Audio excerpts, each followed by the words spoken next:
Bismillahirrahmanirrahim. Assalamualaikum warahmatullahi wabarakatuh. Innal hamdalillahi nahmaduhu wa nasta'inuhu wa nastaghfiruh wa na'udzu billahi min shururi anfusina wa min sayyiati a'malina. May yahdihillahu fala mudilla lahu wa may yudlil fala hadiya lahu. Ashhadu an la ilaha illallah wahdahu la syarika lah wa ashhadu anna Muhammadan abduhu wa rasuluh. Amma ba'du, ikhwatal iman, azani Allah wa iyyakum, saudara-saudariku sidang jamaah yang semoga dirahmati oleh Allah Subhanahu wa taala. Kembali kita bersyukur kepada Allah Subhanahu wa taala atas segala kenikmatan yang Allah Subhanahu wa taala masih berikan kepada kita sampai dengan saat sekarang ini, sehingga dengan kenikmatan tersebut kita masih mampu untuk berkumpul di dalam rumah Allah Subhanahu wa taala ini dalam rangka untuk beribadah kepada Allah Subhanahu wa taala dan membuat suatu majelis ilmu yang insyaallah di dalamnya kita akan membahas tentang ilmu-ilmu yang ada di dalam agama kita. Ikhwatal iman, azanillahu iyyakum, untuk mempersingkat waktu, kemarin kita sudah membahas tentang akhlak utama dari para salafus saleh, yaitu para sahabat. Dan ini ada 13 poin yang kita ingin bahas. Namun di kesempatan yang lalu kita sudah membahasnya sampai 6 poin. Nah, berarti masih ada sisa sekitar 7 poin lagi. Nah, insyaallah di malam hari ini kita akan lanjutkan 7 poin lagi, yaitu terkait tentang akhlak utama dari para salafus saleh. Namun supaya tidak ngambang, maka kita ulangi sedikit tentang poin-poin yang kemarin sudah pernah kita bahas, yaitu diantara daripada akhlak dari para ahlu sunnah, yaitu para salafus soleh, mereka selalu mengajak pada yang ma'ruf dan mencegah dari hal yang mungkar. Kemudian poin yang keduanya adalah mendahulukan sifat atau sikap lemah lembut dalam berdakwah. Yang ketiga, sabar ketika berdakwah. Kemudian yang keempat, tidak ingin kaum muslimin berselisih. Artinya ketika terjadi perselisihan di antara kaum muslimin, maka mereka mendamaikan, bukan malah mengadu domba. Kemudian yang kelima, selalu memberikan nasihat kepada sesama muslim, karena ad-dinu nasihah, agama itu adalah nasihat. Dan yang keenam adalah semangat dalam melaksanakan qiyamul lail, yaitu menghidupkan ibadah di malam hari, menjadikan tidurnya dan menjadikan malam hari itu untuk beribadah kepada Allah Subhanahu wa taala. Maka di poin yang selanjutnya, yaitu poin yang ketujuh dari akhlak utama dari para salafus saleh adalah selalu bersama-sama dengan ulil amri. Jadi para salafus saleh, yaitu merupakan daripada akhlak dari para salafus saleh, mereka selalu bersama-sama dengan ulil amri, taat kepada ulil amri atau pemimpin. Dan ini sebagaimana difirmankan oleh Allah Subhanahu wa taala di dalam Al-Qur'an, "Athi'ullah wa athi'ur rasul wa ulil amri minkum." Taatlah kalian kepada Allah, taatlah kepada Rasul, dan juga kepada para pemimpin. Maka berdasarkan firman Allah inilah para salafus saleh menjadikan diri mereka berakhlak, yaitu taat kepada pemimpin, dan ketika ingin melakukan suatu tindakan atau memutuskan suatu perkara, mereka bergantung kepada pemimpin mereka, tidak menyelisih daripada pemimpin-pemimpin mereka. Maka inilah akhlak daripada salafus saleh. Dalam hal apa? Dalam hal menegakkan sholat Jumat berjamaah, dalam hal menentukan hari raya, menentukan bulan Ramadan, dan juga berkaitan dengan agama lainnya. Nah, mereka selalu menyelaraskan, artinya menyesuaikan sesuai dengan apa yang telah diputuskan oleh ulil amri, tidak menyelisihi daripada ulil amri mereka. walaupun ulil amri mereka itu dalam keadaan baik ataupun mereka dalam keadaan fasik. Jadi kalau misalkan ulil amri kita baik, maka wajib kita taati. Lalu bagaimana kalau ulil amri kita dalam keadaan fasik? Orangnya suka membuat kezaliman, kemudian kita ketahui dia adalah orang fasik, bagaimana? Maka wajib juga bagi kita untuk mentaatinya. Kita harus bersama-sama dengan dia. Tidak boleh bagi kita untuk melawannya ataupun mencelanya, walaupun dia dalam keadaan fasik. Nah, kecuali dia sudah menentang Allah dan juga Rasul. Dia melarang kita untuk beribadah kepada Allah. Dia melarang kita untuk melaksanakan sunnah Nabi. Bahkan dia terang-terangan dia laksanakan menentang Allah dan juga Rasul. Maka bagi orang yang seperti ini, bagi pemimpin yang seperti ini, maka berlakulah ayat Allah Subhanahu wa taala dalam surah Al-Mujadilah ayat 22. La tajidu qauman yu'minuna billahi wal yaumil akhir yuwadduna man haddallaha wa rasulah. Ya. Maka tidak ada kasih sayang, tidak pernah kau dapati orang yang telah beriman kepada Allah dan juga Rasul, mereka saling berkasih sayang kepada orang-orang yang telah menentang agama Allah dan juga Rasul. Nah, menentang ayat Allah dan juga Rasul. Walau kanu aba'ahum au abna'ahum au ikhwanahum au asiratahum. Walaupun itu adalah bapak-bapak mereka, anak-anak mereka, saudara-saudara mereka, ya, walaupun itu dari keluarga atau kerabat dekat mereka. Kalau mereka menentang agama Allah dan juga Rasul, maka tidak ada ketaatan bagi mereka, tidak ada kasih sayang bagi mereka. Nah, begitu juga dengan pemimpin. Selama dia tidak menentang Allah dan juga Rasul, maka wajib bagi kita untuk taat kepada dia. Tapi kalau dia sudah menentang Allah dan juga Rasul, maka tidak ada lagi taat kita kepada mereka. Hal ini berlaku sebagaimana kaidah di dalam Islam. Kalau terjadi pemberontakan kepada seorang pemimpin, maka wajib bagi kita untuk membela pemimpin kita. Nah, wajib bagi kita untuk berpihak kepada pemimpin kita dan melawan pemberontakan tersebut. Namun, kalau pemberontakan tersebut berhasil dan berhasil menduduki kepemimpinan, maka wajib bagi kita untuk taat patuh terhadap pemimpin itu. Nah, jadi begitu kaidah dalam Islam. Kalau ada pemberontak, dia berontak kepada pemimpin kita, maka wajib bagi kita untuk melindungi pemimpin. Kita bersebelahan sama pemimpin. Tapi kalau pemberontakan itu menang, lalu dia menjadi pemimpin, maka kita wajib taat kepada dia. Ya kan? Wajib taat kita kepada dia. Dalam hal ini kita melihat kepada pemimpinnya. Nah, bukan dari perbuatannya, dari pemimpinnya itu.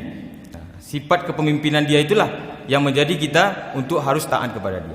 Sama halnya seperti kejadian ketika Nabi SAW menunjuk kepada Amr bin As radhiyallahu anhu menjadi seorang pemimpin perang untuk menggantikan posisi daripada Nabi kita Muhammad SAW. Pada saat itu terjadi dua kubu yang ingin menyerang umat muslim. Lalu Nabi memimpin perang di Madinah.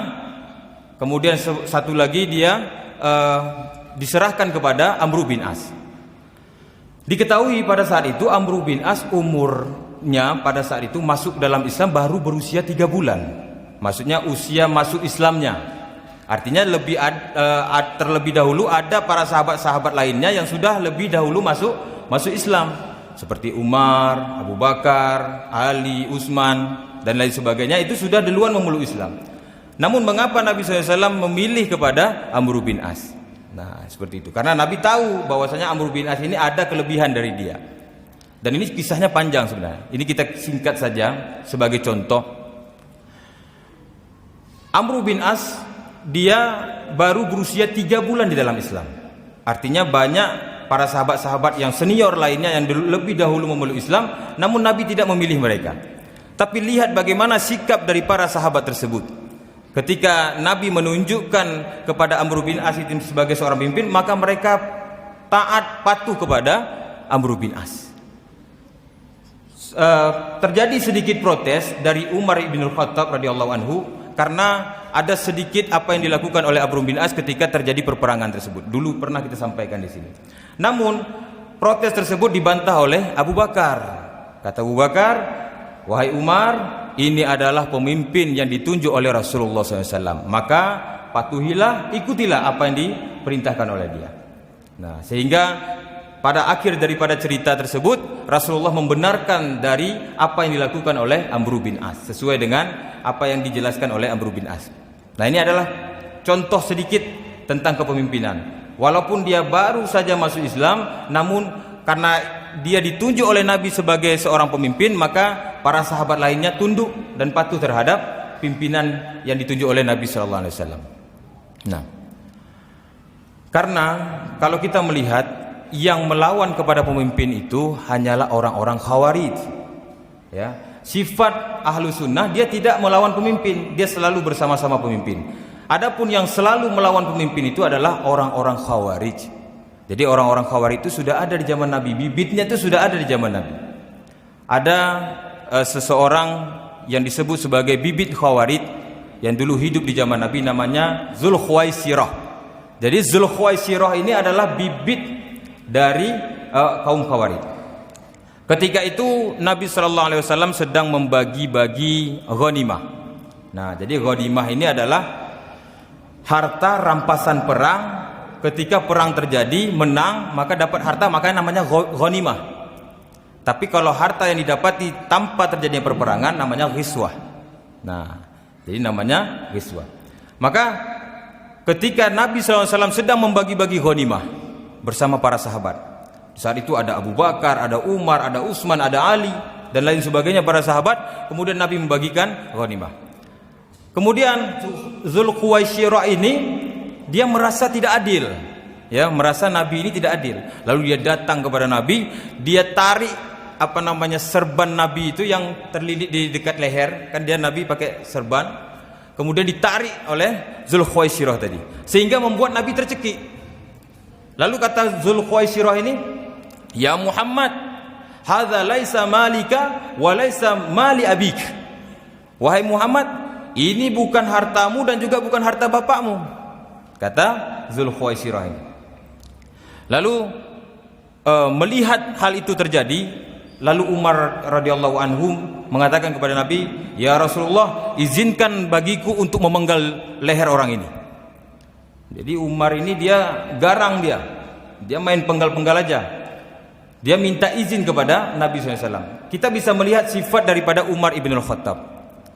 Walaupun dia memiliki emosi yang kuat, kemudian dia bisa memenggal leher orang, tapi dia minta izin dulu sama Nabi. Ya, dia menghargai adanya pemimpin di situ. Nah, kemudian ketika kata Umar, "Ya Rasulullah, izinkan aku untuk memenggal leher orang ini." Kata Rasulullah SAW, "Da'hum ya Umar." Biarkan dia Umar. Nanti dari dia akan lahir para penghafal Al-Quran, para orang-orang yang menyibukkan dirinya dengan Al-Quran, bahkan bisa mengalahkan daripada semangat kalian terhadap Al-Quran. Jadi dari Zulkhuwaisirah ini nanti akan lahir orang-orang yang kuat dalam menghafal Quran, orang-orang yang sangat rajin dalam menghafal membaca Al-Quran, dan itu bisa mengalahkan semangat-semangat kalian. Akan tetapi bacaan Al-Quran mereka hanya sampai di lisan mereka saja, namun tidak masuk ke dalam hati-hati mereka.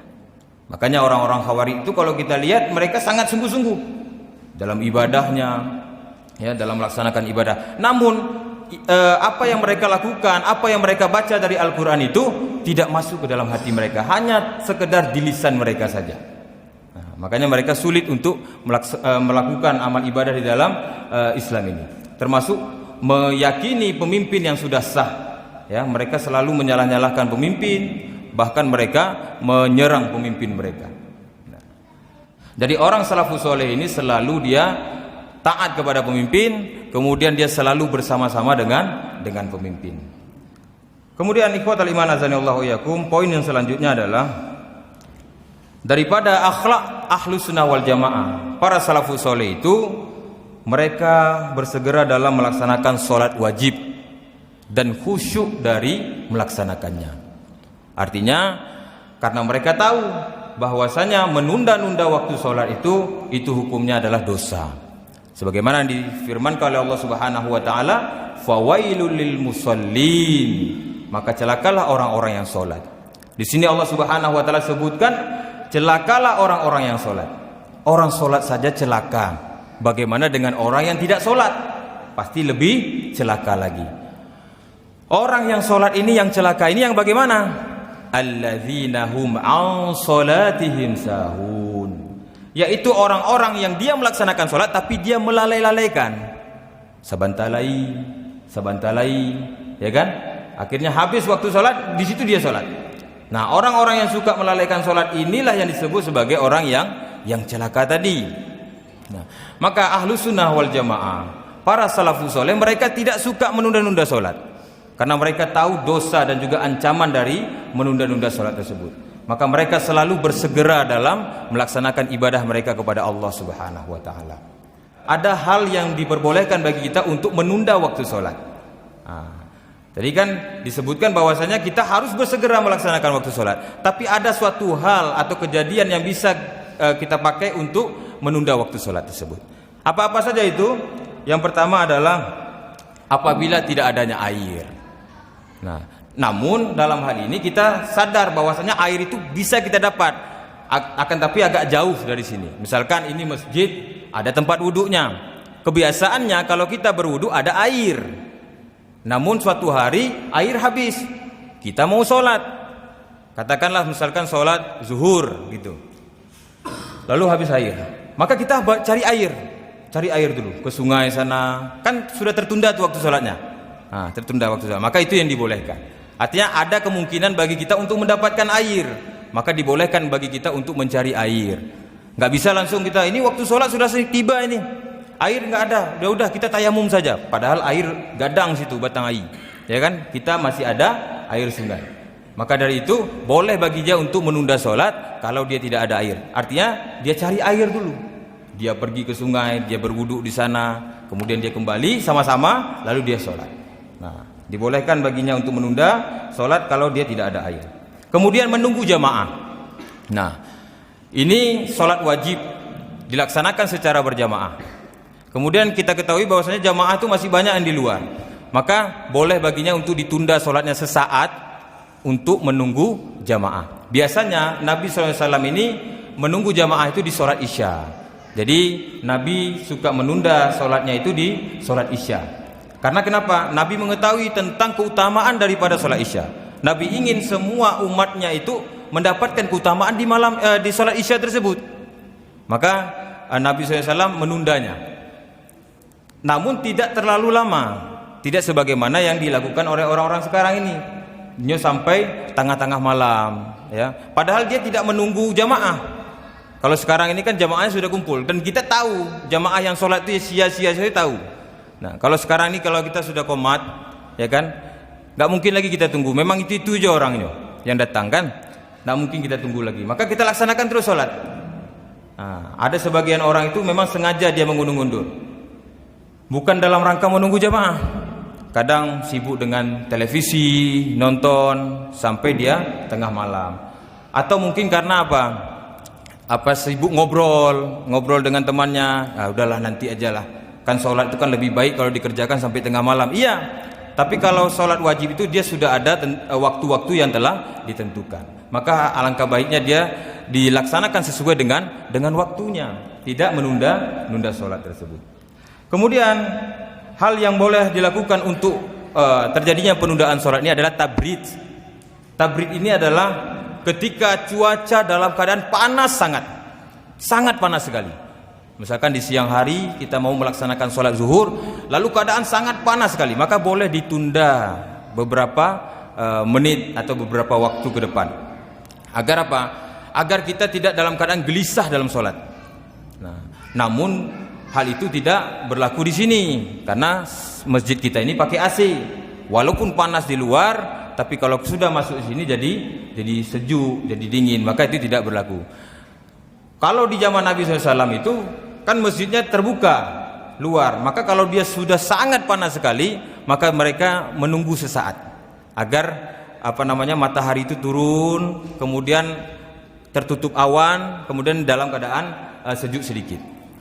Karena kalau dalam keadaan angin itu tidak membuat mereka khusyuk dalam ibadah. Sedangkan di sini kita diperintahkan untuk khusyuk dalam beribadah kepada Allah Subhanahu wa taala. Namun bayangkan kalau misalkan dalam keadaan panas, tentunya kita tidak akan khusyuk, ya. Lain lagi karingek yang keluar, kemudian panas, bakal tukar hati awak, ya kan? Kalau kita beribadah itu. Nah, Begitu juga tabrid dalam keadaan dingin. Kalau dalam keadaan panas mungkin bisa kita tunda sesaat. Namun kalau dalam keadaan panas bisa kita tunda atau kita laksanakan karena masjid kita ada AC-nya. Namun bagaimana dalam keadaan dingin? Dalam keadaan dingin itu juga boleh kita untuk menunda sholat kita. Nah, menunda sholat kita agar hangat. Ada sebagian orang itu dia memakai jaket. Nah, biasanya itu di daerah-daerah pegunungan, daerah-daerah Bromo itu. Nah, kalau mereka ibadah dalam keadaan dingin, mereka nggak bisa langsung gitu. Kalau misalkan sholat subuh. Nah, kami pernah melaksanakan bakso di sana, itu sholat subuhnya itu ditunda, ya, sampai ada orang yang memanaskan air, kemudian mencampurkan air itu ke dalam air yang dingin tadi, sehingga kita bisa mengambil wudhu. Kalau nggak, demam kita. Nah, ada orang yang nggak tahan ketahanan tubuhnya, dia kena air dingin langsung demam, langsung pilek. Nah, bagaimana dengan masjid kita, Ustaz? Kalau subuh itu sajuk mana?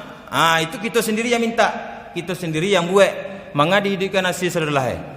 Mangga dah hidupkan sebuah saja, ya kan gitu.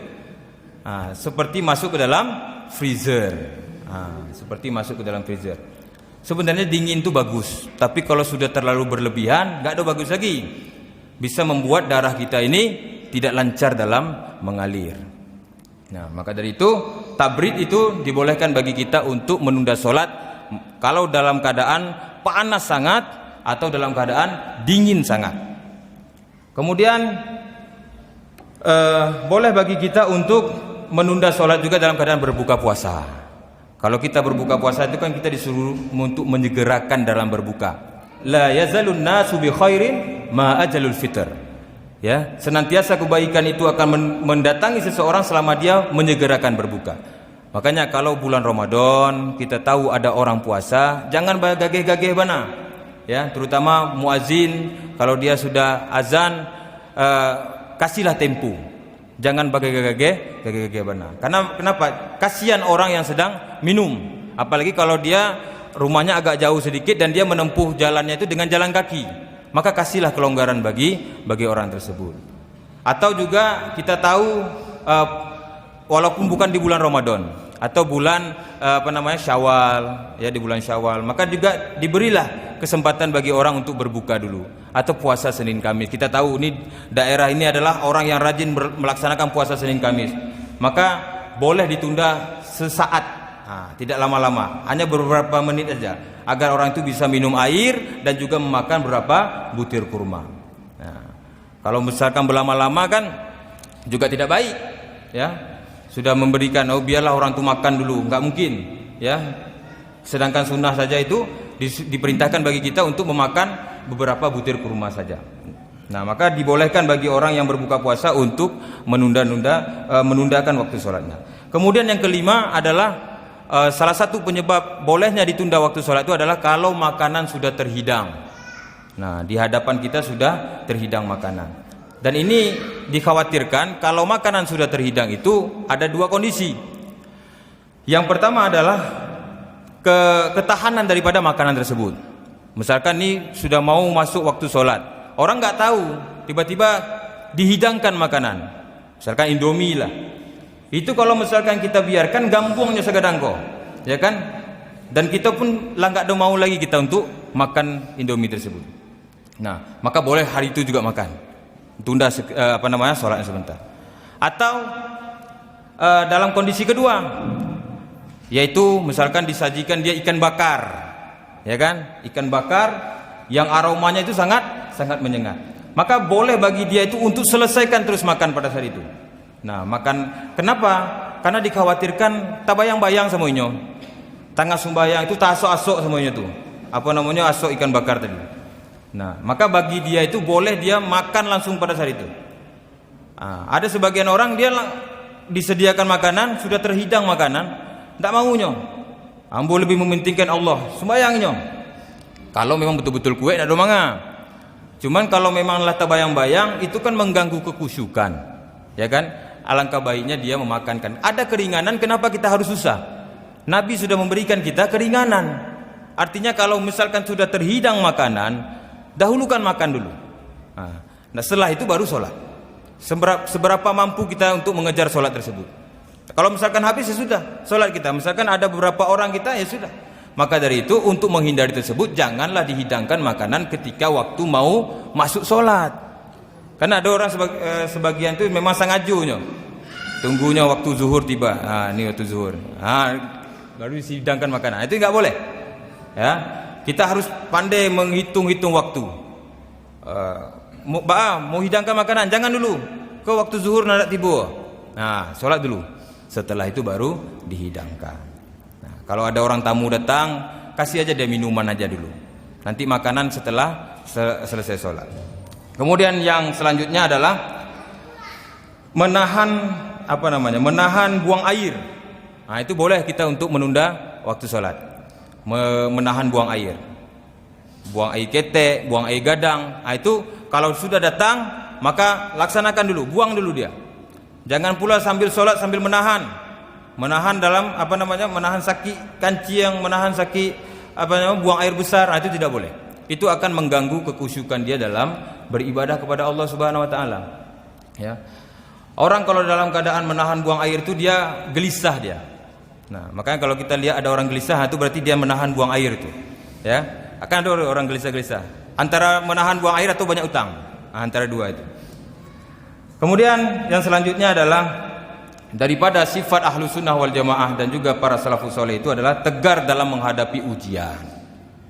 Jadi mereka, para ahlu sunnah wal jamaah itu, para salafus soleh, mereka selalu tegar dalam menghadapi ujian. Yang namanya ujian ini selalu datang kepada kita. Enggak mau pun kita, datang dia kepada kita. Ya, yang namanya permasalahan hidup itu selalu datang kepada kita.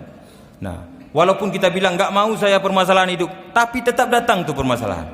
Namun yang anehnya orang sekarang, sudah jelas-jelas permasalahan hidup itu datang ke dalam diri mereka, mereka mencari-cari lagi.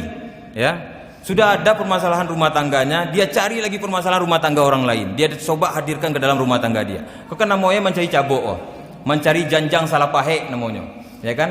Akhirnya kan terjatuh sendiri. Maka dari itu, kalau misalkan musibah itu datang kepada kita, diberikan oleh Allah Subhanahu wa taala, maka bagi kita menerimanya.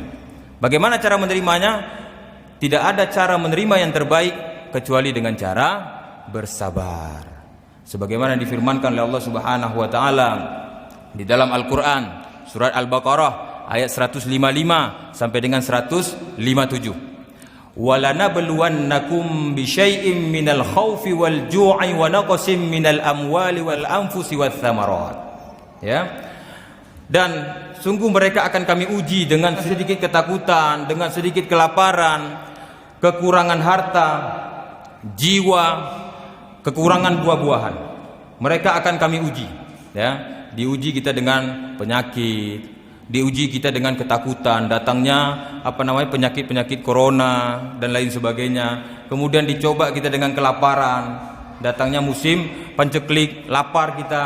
Kemudian diambilnya keluarga kita, diambilnya salah seorang dari keluarga yang kita cintai, baik itu anak, ayah, orang tua, dan nenek dan lain sebagainya. Dan dikuranginya buah-buahan daripada kita. Kita tanam pohon-pohon, kemudian pohon-pohon itu mati. Ya, tidak ada buah-buahan pada saat itu. Maka kita dicoba dengan musibah yang diturunkan oleh Allah Subhanahu wa taala. Maka kata Allah Subhanahu wa taala, "Wa basyiris sabirin." Maka berilah berita gembira bagi orang-orang yang sabar. Siapa mereka orang-orang yang sabar? Alladzina idza asabathum musibah. Yaitu orang-orang yang apabila musibah itu datang kepada mereka, maka qalu inna lillahi wa inna ilaihi raji'un. Maka mereka senantiasa mengucapkan inna lillahi wa inna ilaihi raji'un. Mereka mendahulukan kalimatul istirja, yaitu kalimat mengungkapkan rasa kesabaran mereka dalam sebuah musibah itu. Mereka ucapkan inna lillahi wa inna ilaihi raji'un. Belum sempat mereka untuk mencela daripada musibah tersebut. Kalau misalkan orang ditimpa musibah lalu dia mencela, dia cela musibah tersebut, tak apa sakit-sakit aja kok badan, gitu kan. Kemudian dia cela daripada musibah-musibah yang dia terima. Kemudian setelah dia cela, lalu dia sadar, oh itu musibah dari Allah. Sabar, innalillahi wa inna ilaihi raji'un. Apakah yang demikian itu termasuk daripada sabar? Tidak, itu tidak masuk daripada sabar. Karena inna sabaru inda sadamatil ula. sabar itu pada hentakan yang pertama. Ketika terjadinya musibah kepada kita, maka kita bersabar, yaitu dengan ucapan apa? Inna lillahi wa inna ilaihi raji'un. Allahumma arjurni fi musibati wa akhluf li khairan minha. Nah, ketika seseorang ditimpa musibah lalu dia baca doa tersebut, maka inilah masuk dalam kategori bersabar yang insya Allah akan berikan kebaikan bagi dirinya, dan Allah akan memberikan baginya keberkahan dalam hidupnya. Ulaika alaihim salawatum mir rabbihim wa rahmah wa ulaika humul muhtadun. Maka orang-orang yang mampu bersabar, maka mereka adalah orang-orang yang akan dinaungi oleh rahmat Allah Subhanahu wa taala, dan orang-orang yang telah mendapatkan petunjuk dari Allah Subhanahu wa taala. Maka ahlu sunnah wal jamaah, para salafus saleh, mereka senantiasa bersabar ketika mereka mendapatkan musibah dari Allah Subhanahu wa taala. Kemudian yang selanjutnya dari para sifat ahlu sunnah wal jamaah, para salafus saleh ini adalah tidak mengharap-harap datangnya musibah. Nah, tidak mengharap-harap datangnya musibah. Sebagaimana kaum daripada kaum Nabi Syuaib, ya, kaum Nabi Syuaib, kaum Madian. Kaum Nabi Syuaib ini terkenal sebagai kaum yang menyembah pohon, menyembah hewan, menyembah selain daripada Allah, melakukan kesyirikan. Lalu Nabi Syuaib berusaha untuk mengajak mereka untuk beribadah kepada Allah, meninggalkan kesyirikan. Lalu mereka menentang Nabi Syuaib alaihissalam. Begitu juga dengan kaum Madian yang mereka terbiasa dalam melakukan kecurangan dalam jual beli. Nah, diajak juga oleh nabinya untuk beribadah kepada Allah, tinggalkan kecurangan tersebut, beribadah kepada Allah, berlakulah jujur, tinggalkan kesyirikan. Lalu mereka menentang nabi-nabi mereka. Lalu mereka katakan apa? Kalau memang betul apa yang kami lakukan ini salah, kalau memang betul apa yang kau serukan itu benar, maka saya minta untuk hari ini datangkan musibah itu kepada kami. Mereka menentang nabi mereka. Nabi mereka melarang mereka untuk melakukan kesyirikan, melarang mereka untuk melakukan kecurangan. Lalu mereka katakan, kalau itu benar, maka aku tantang untuk mendatangkan musibah itu kepada kami. Artinya kalau kami ini dalam posisi salah, semoga Allah mendatangkan musibah bagi kami. Maka seketika itu langit pun menjadi hitam, ya, awan itu menjadi tebal hitam. Lalu datanglah angin, datanglah badai yang sangat besar, datang petir, datang hujan yang itu membuat mereka semua itu menjadi binasa. Nah, maka dari itu ahlu sunnah wal jamaah, seberat apapun yang dia hadapi, maka tidak boleh dia meminta-minta musibah itu datang. Misalkan kita hidup di jambu apa ini, lalu kita lihat ketingkah laku daripada manusia yang ada di sini sangat di luar daripada agama kita. Artinya terjadinya kemaksiatan, tidak mau sholat dan lain sebagainya. Akhirnya kita berdoa, ya Allah, timpakanlah musibah untuk negeri kami ini. Enggak boleh. Ya, karena kita sudah dalam keadaan sulit. Kita melihat negara kita ini sudah mulai agak amburadul, kacau, lalu kita berdoa, ya Allah, datangkan segera musibah itu biar tahu rasa orang-orang ini. Enggak boleh. Ya. Kalau ada bahasa baik, kenapa harus bahasa buruk? Kalau ada doa yang baik, kenapa harus doa yang buruk? Maka doakanlah yang terbaik bagi diri kita. Ya Allah, semoga Engkau angkat musibah-musibah dari negeri ini. Ya Allah, semoga Engkau perbaiki akhlak-akhlak mereka menjadi akhlak yang baik. Kan lebih baik seperti itu. Kita doakan kebaikan bagi negeri kita, bagi penduduk-penduduk kita. Dan kalau semuanya baik, juga akan terasa kepada kita kebaikannya. Nah, maka dari itu jangan pernah kita meminta-minta musibah itu datang kepada kita. Kemudian selanjutnya ini kita bercepat karena waktunya sudah sangat singkat sekali. Kemudian yang ke-11, tidak mudah berputus asa. Ahlu sunnah wal jamaah, para salafus soleh itu tidak mudah dalam berputus asa. Apapun yang dia terima di atas dunia ini, dia mudah bersabar. Ketika dia terlanjur berbuat kesalahan atau dosa, dia juga tidak mudah berputus asa. Karena ada sebagian orang, ketika dia sudah terlanjur berbuat kesalahan atau dosa, lalu kita serukan kepada dia, bertobatlah. Tak ada mungkinlah ia mau bertobat dong. Allah banyak banget dosa yang mau lakukan. Enggak mungkin Allah itu akan mengampuni dosa-dosa hamba. Ini namanya putus asa ini. Selain dia putus asa, dia buruk sangka kepada Allah. Padahal Allah Subhanahu wa taala telah berfirman dalam surah Az-Zumar ayat ke-53. Qul ya ibadiyalladzina asrafu ala anfusihim la taqnatu mir rahmatillah. Katakanlah kepada hamba-hambaku yang telah melampaui batas terhadap diri mereka masing-masing. Artinya bagi hamba-hamba Allah yang sudah terlanjur berbuat kesalahan atau dosa. La taqnatu mir rahmatillah. Jangan kalian berputus asa dari rahmat Allah Subhanahu wa taala. Kenapa? Innallaha yaghfirudz dzunuba jami'an. Karena Allah akan ampuni segala dosa-dosa kalian yang lalu. Dosa-dosa ambo waktu muda dulu, ambo ndak ada kenal agama, ndak ada sembahyang, ambo melakukan kemaksiatan, apakah diampuni oleh Allah? Allah akan ampuni dosa-dosa itu. Dosa kecil maupun dosa besar diampuni semuanya oleh Allah Subhanahu wa taala. Kecuali dosa syirik. Kalau dosa syirik itu enggak semata-mata diampuni oleh Allah Subhanahu wa taala, kecuali kita bertaubat kepada Allah dengan taubat nasuha. Allah Subhanahu wa taala berfirman dalam surah At-Tahrim, Ya ayyuhalladzina amanu tubu ilallahi taubatan nasuha. Wahai orang-orang yang beriman, bertaubatlah kalian kepada Allah dengan taubat yang sebenar-benarnya taubat. Nah, kalau orang syirik, kalau dia bertaubat dengan sebenar-benarnya taubat, akan Allah ampuni juga. Subhanallah, Masya Allah, Allah itu maha pengampun. Iya, Allah itu mengampuni semua dosa-dosa kita, baik itu dosa kecil maupun dosa besar. Sampai dosa syirik pun, kalau kita betul-betul minta ampun kepada Allah, Allah akan ampuni. Kenapa demikian? Innahu huwal ghafurur rahim. Karena sesungguhnya Allah itu adalah maha pengampun, lagi maha penyayang. Maka dari itu jangan sampai kita berputus asa dari rahmat Allah Subhanahu wa taala. Kemudian ikhwatal iman azani Allah wa yakum, yang selanjutnya yang ke berapa nih? Ke-12 ya? Ke-12. Yang ke-12, selalu bersyukur dan tidak kufur terhadap nikmat Allah. Bersyukur ini adalah merupakan kewajiban kita. Kita harus sering-sering bersyukur kepada Allah. Makanya setiap kita memulai sesuatu itu, kita mulai dengan kata-kata syukur dulu. Kenapa? Nikmat Allah yang Allah berikan kepada kita ini tidak ada batasnya, banyak sekali. Dari mata yang bisa melihat, tangan yang bisa bergerak, kemudian telinga yang bisa mendengar dan lain sebagainya. Banyak kenikmatan-kenikmatan yang Allah berikan kepada kita. Dan itu semua datangnya dari Allah. Ya. Allah Subhanahu wa taala berfirman, "Wa ma bikum min ni'matin faminallah." Ya. Surah An-Nahl ayat 53. Surah An-Nahl ayat 53. Wa ma bikum min ni'matin faminallah. Sesungguhnya setiap kenikmatan yang kau terima itu datangnya dari Allah. Maka semua yang kita dapati ini datangnya dari Allah Subhanahu wa taala. Maka kalau ini datangnya dari Allah, ini kenikmatan dari Allah, maka apa yang kita lakukan? Maka sebagaimana difirmankan oleh Allah Subhanahu wa taala dalam surah Ad-Duha ayat ke-11, wa amma bi ni'mati rabbika fahaddits.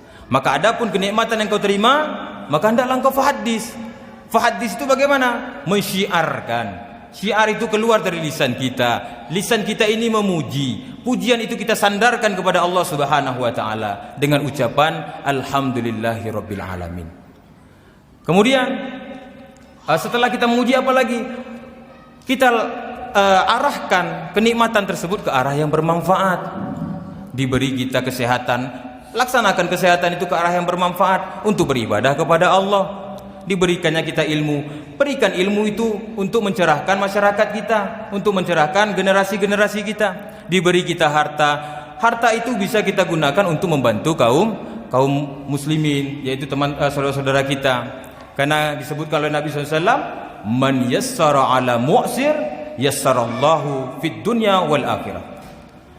Barang siapa yang dia memudahkan suatu kesusahan dari orang yang menerima kesusahan di dunia, maka Allah Subhanahu wa taala akan menghindarkan dia atau menyelamatkan dia dari kesusahan di dunia dan juga di akhirat. Nah, jadi seperti itu. Jadi merupakan akhlak daripada ahlu sunnah wal jamaah dan juga para salafus saleh.